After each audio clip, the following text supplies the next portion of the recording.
So once this guy clears this truck, is it okay if I pass and go straight a little bit? Yeah, around the HOV. Maybe we can show the analog gauge at some point. Oh, okay. Should I floor it? Yeah, you can give it a little...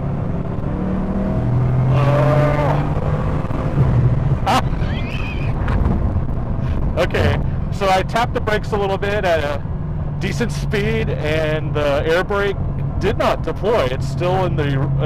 I see in the mirror the wing is now higher up, and the traffic is now out of my line of sight. But I want to see if I can hit that air brake. I guess I'd have to brake from either a high speed or just really hard. Right down here, it's okay, but let's go for it. Okay. Ready?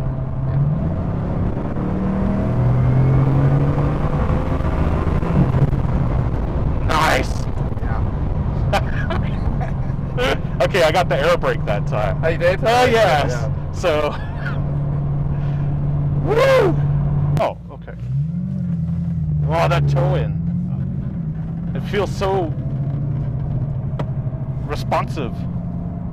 I can't feather it in like gently. I just sorry.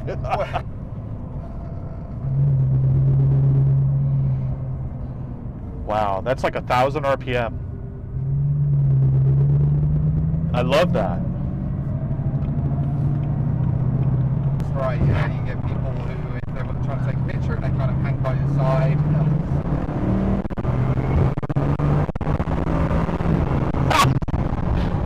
Oh my God, okay. Beautiful. Autobahn mode, sorry. It would feel a little bit more tense. Yeah, so it just feels, I mean, you're welcome to flip it in and Okay. feel it for a second. Just rotate this. Yeah, just take it to the right there, that's it. So, Okay, I see the bridge, it says yeah. Autobahn. Okay. Autobahn. And it's not changing the transmission, it's not kicking down, it's No. not changing exhaust note. No. The steering feels the same. So the drive control is purely for basically our aero suspension. Okay. And the gearbox is standalone with the driving mode on here. So we're separate from each other. So the suspension itself is a little bit more on guard for things like these bends in Autobahn mode. In Autobahn mode, it's a little bit firmer, but really the key with Autobahn mode is it's the mode that we put it in if we were going to do nice high top speed cruising. Okay. Not the very top speed, which we use the speed key for, but sub 237.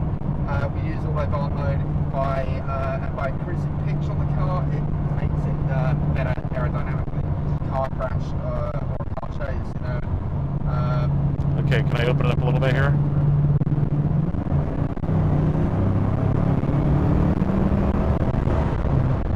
Wow. So you can feel it's a little bit firmer there with the in Autobahn mode. If you want to put it into handling mode, you're welcome to. Okay, let's go ahead and show that here. Yeah. So the people need to believe I did that. Okay, I saw on the mirror the wing change, it says handling here, and I feel the road now. Yeah. Yeah. So if I slow it down a little bit here, kind of like come to a reasonable speed, and then try a little pass here because it's kind of open.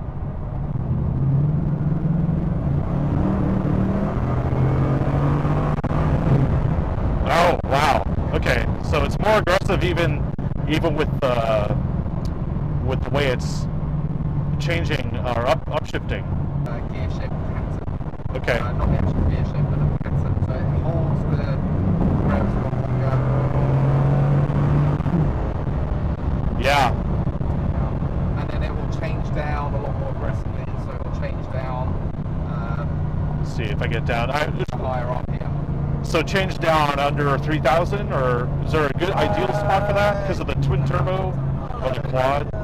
If I do it now, If you do it on the paddles, yeah, you have the brake down pretty much.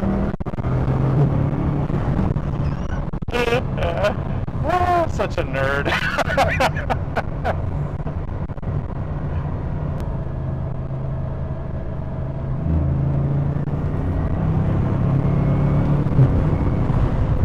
Oh yeah. Now you can really hear those waistcoats as well. Right there. There is your next ride.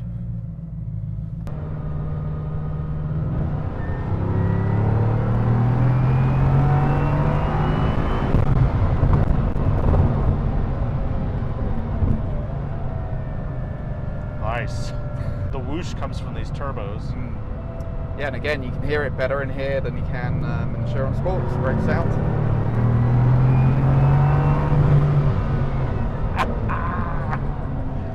Yes.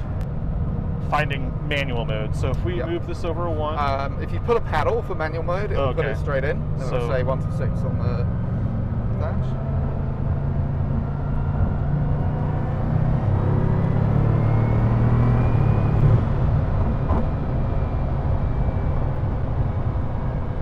Wow. The world is my oyster.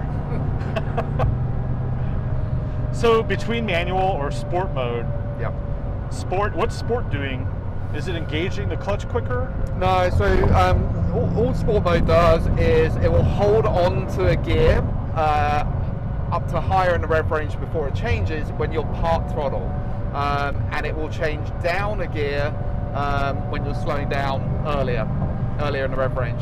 So full throttle is full throttle whether you're in paddles, D, S, doesn't make a difference. So it's purely gear change management, secure car. It just sounds, the turbos in this one sound in line with the exhaust. Like there's there's a good mix of both noises. Yeah.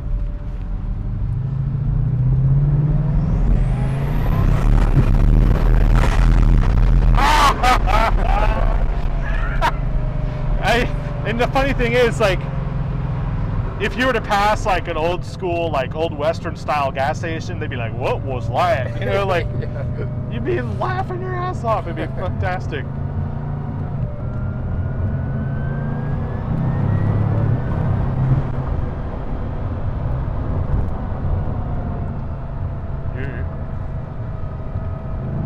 Bit of a corner. I think we'll show passing power one more time. So this one? Yeah. Do show.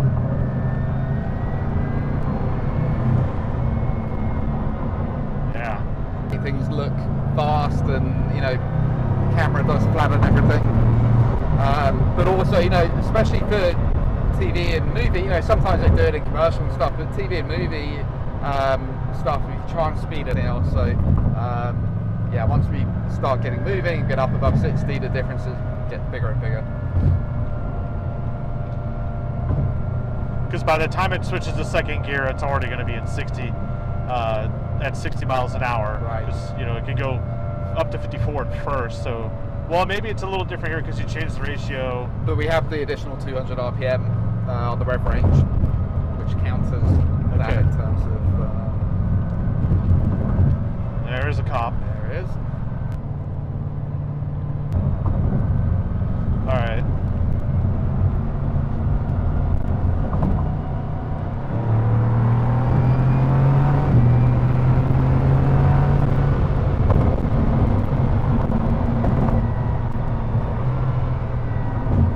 Wow, that is amazing.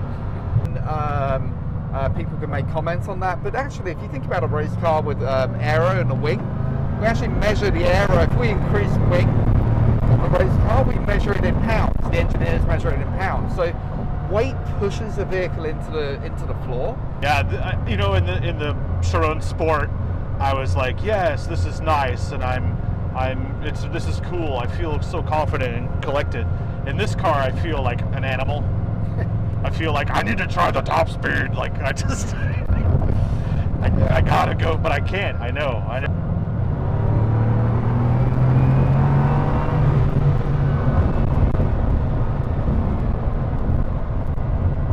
Yeah, and I think that the softer compound makes a big difference for the handling, more so than the ride.